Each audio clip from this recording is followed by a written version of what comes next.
हाँ जी, 11th class probability की मेंटल मैथ्स प्रैक्टिस का 5th डे बेटा। चलिए देखते हैं first question. Four unbiased coins are tossed once.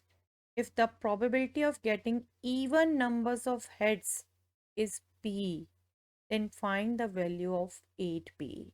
आपको ध्यान हो तो लास्ट क्लास में हमने 3 अनबाइस्ड कॉइन का क्वेश्चन किया था, अभी 4 अनबाइस्ड कॉइन है और आपसे अब पूछ रहे हैं getting even number of heads की प्रोबेबिलिटी। ठीक है, आई एम श्योर आप फाइंड आउट कर सकते हैं बेटा, करिए ट्राई।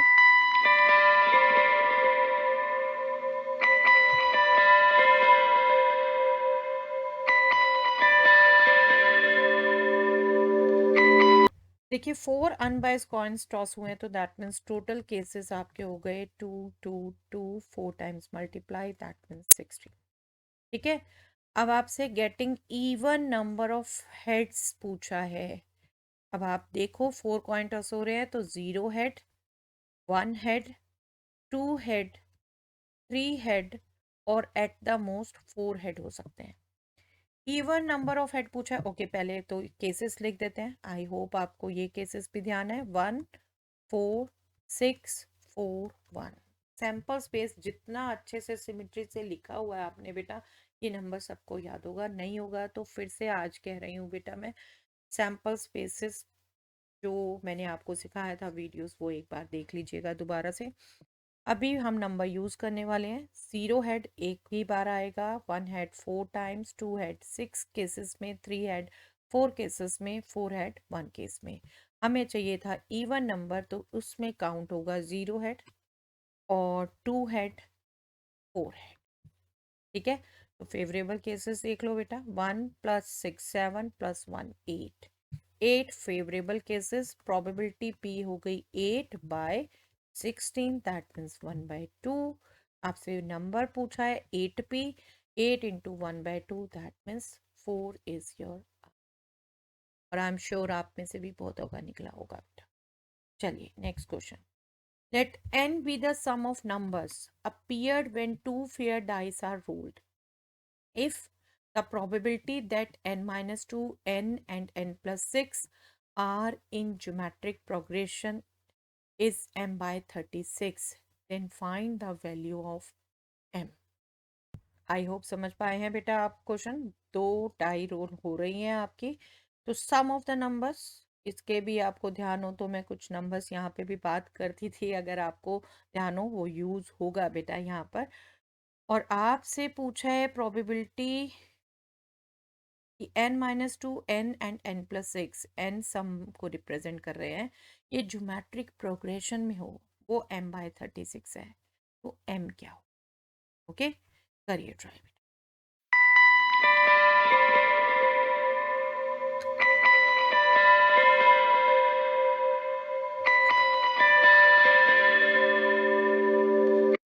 देखिए इसको भी मैं थोड़ा सा दोबारा से एक्सप्लेन करना चाहूँगी, क्योंकि नेचुरली प्रोबेबिलिटी करते हुए आपको बहुत बार सैम्पल स्पेसेस में लगा होगा कि क्या ये फालतू की बात हो रही है, बट अब यूज़ करते हुए समझ आएगा हाँ क्यों हो रही थी तब वो बात बेटे। सम जब दो डाई रोल हो रही हैं तो मिनिमम सम 2 हो सकता है बेटा और मैक्सिमम 12। ठीक है, 2 3 4 5 6 7 8 9 10 11, ये सम हो सकते हैं। और यहाँ पर भी एक नंबर मैंने आपको ध्यान करवाया था, ये सम है और इसके फेवरेबल में केसेस कितने हो सकते हैं। 1 1 1 आ जाए दोनों में, 2 1 2 2 1 आए, है ना, 3 4 5 6 6 मैक्सिमम गए थे हम, देन रिवर्स 5 4 3 2 1।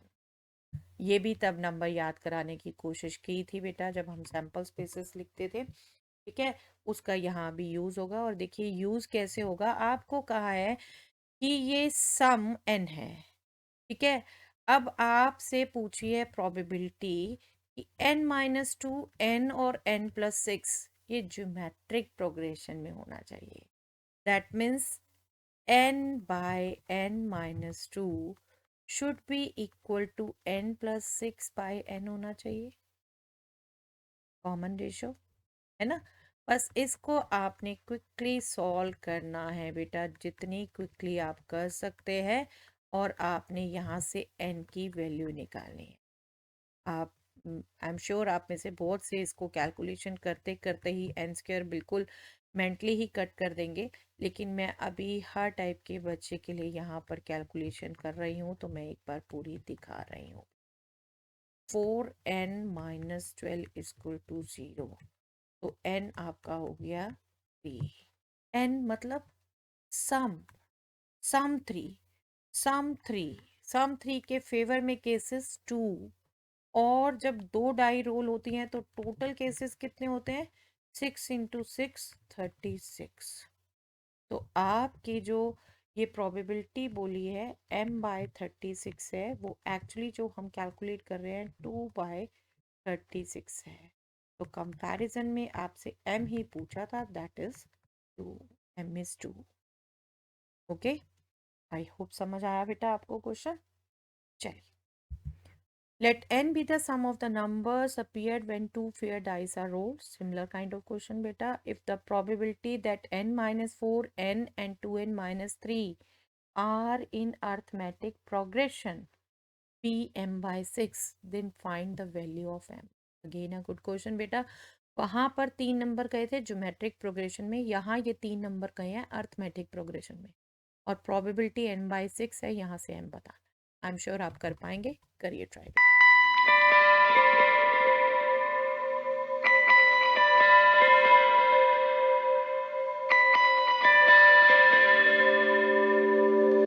देखिए, ये 3 नंबर अर्थमेटिक प्रोग्रेशन में चाहिए, दैट मीन्स कॉमन डिफरेंस होगा n-n-4 should be equal to 2n-3 minus n, right? That means n will be 4 + 3 7, and मतलब सम शुड बी 7, ठीक है। और फेवरेबल केसेस यहाँ पर कितने होंगे? अभी आपको बताया बेटा 7 ही पीक था, 7 सम, ये जो हमने अभी पिछले क्वेश्चन में किया, 7 सम के फेवर में केसेस 6, तो 6 फेवरेबल केसेस होंगे, टोटल केसेस 36 होंगे। तो आपकी प्रोबेबिलिटी यहाँ पर हो गई 6/36, ठीक है।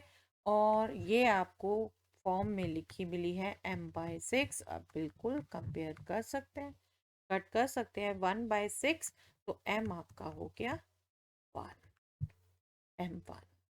क्वाइट अ गुड क्वेश्चन बेटा, मुझे बहुत अच्छे लगे ये दोनों क्वेश्चन। चलिए नेक्स्ट क्वेश्चन बेटा। Let A and B be two mutually exclusive events such that probability of A is 0.4 and probability of A union B is 0.9. Then find the value of 10 times probability B.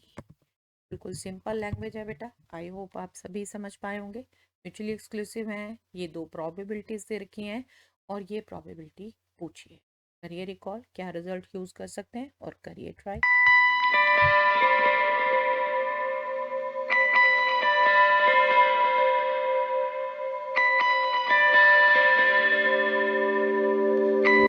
Addition theorem of probability, I hope आप सबको ध्यान है, वो use करेंगे यहाँ पर आप। और उसके साथ साथ आप ये यूज करेंगे बेटा कि म्यूचुअली एक्सक्लूसिव दे रखी हैं। म्यूचुअली एक्सक्लूसिव मतलब ए इंटरसेक्शन बी 5 है, ए इंटरसेक्शन बी 5 है, तो probability of A intersection B 0 है। तो वो वाला केस यूज करेंगे एडिशन थ्योरम का। और क्या कहती है ये theorem? Probability A union B is probability of A plus probability of B, okay मैं एक बार लिख देती हूँ पूरी theorem, minus probability A intersection B, जो यहाँ पर 0 ही हो जाएगा, ये पार्ट 0 है। आपने प्रोबेबिलिटी बी यूज करनी है। प्रोबेबिलिटी ए यूनियन बी दे रखा है 0.9, प्रोबेबिलिटी ए दे रखा है 0.4, इधर आ गया सब्ट्रैक्ट हो गया, प्रोबेबिलिटी बी आपका हो गया 0.5, दैट मीन्स 5/10। 5/10 मैंने क्यों किया? हमने 10 टाइम्स प्रोबेबिलिटी बी निकाली, डेसिमल में सीधा आपको ध्यान रहता है तो बिल्कुल 10 इंटू 0.5 आप फटाफट पढ़ सकते हैं 5, अदरवाइज आप कट कर सकते। कैलकुलेशन बार बार कहती हूँ बेटे, आपकी एडेप्टेशन है। आपने बार बार कहती हूँ 6, 7, 8 मेजर स्टेजेस हैं जहाँ आपकी कैलकुलेशन बहुत स्ट्रांग होती है। ये अलजेब्रा यूज़ करना, पावर्स यूज़ करना, एक्सपोनेंट्स, स्क्वायर रूट, व ये सब मिक्स यूज़ करना आपकी 6, 7, 8 स्टेजेस में आप मेन सीखते हो, है ना। चलिए next question. Let S is the set of all natural numbers from 1 to 100. If the probability that a random chosen number n from the set S such that HCF of n17 and 17 is 1 is P. Then find the value of 20P. आपको कह रखा है कि इनमें से n एक randomly chosen number है और वो ऐसा नंबर है कि n का 17 के साथ HCF 1 है। ठीक है, ये नंबर होने की प्रोबेबिलिटी p है। ठीक है, टोटल केसेस आपको पता चल रहे हैं, ये फेवरेबल केसेस देंगे ये कंडीशन। आपने p निकाल लेना है और फिर 20p बताना है। ओके, करिए ट्राई।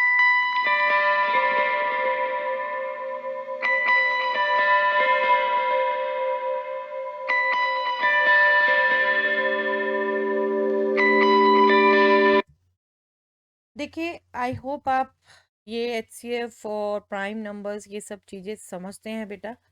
मैं समझाने की कोशिश करती हूँ, यहाँ जो कंसेप्ट यूज़ होना है आपका, 17 इज ए प्राइम नंबर।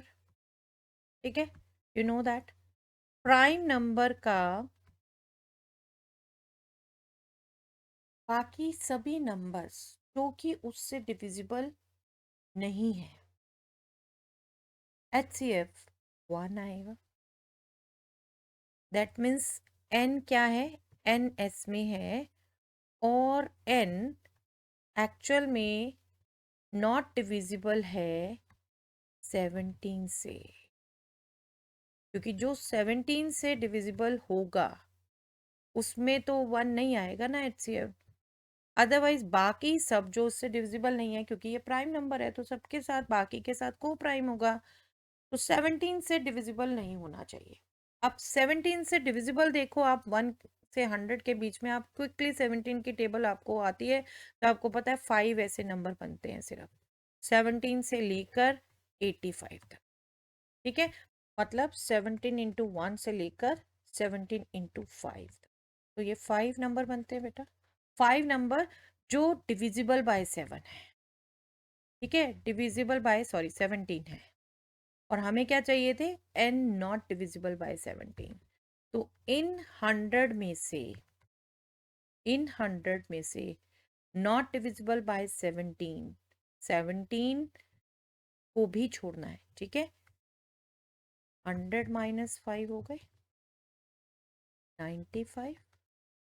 95 मतलब फेवरेबल केसेस हो गए, फेवरेबल केसेस।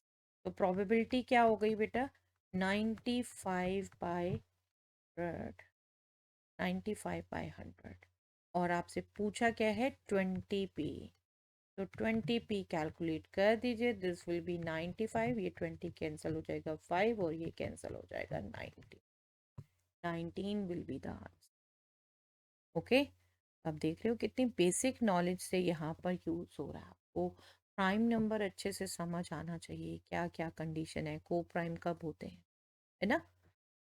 चलिए आज के लिए इतना ही बेटा।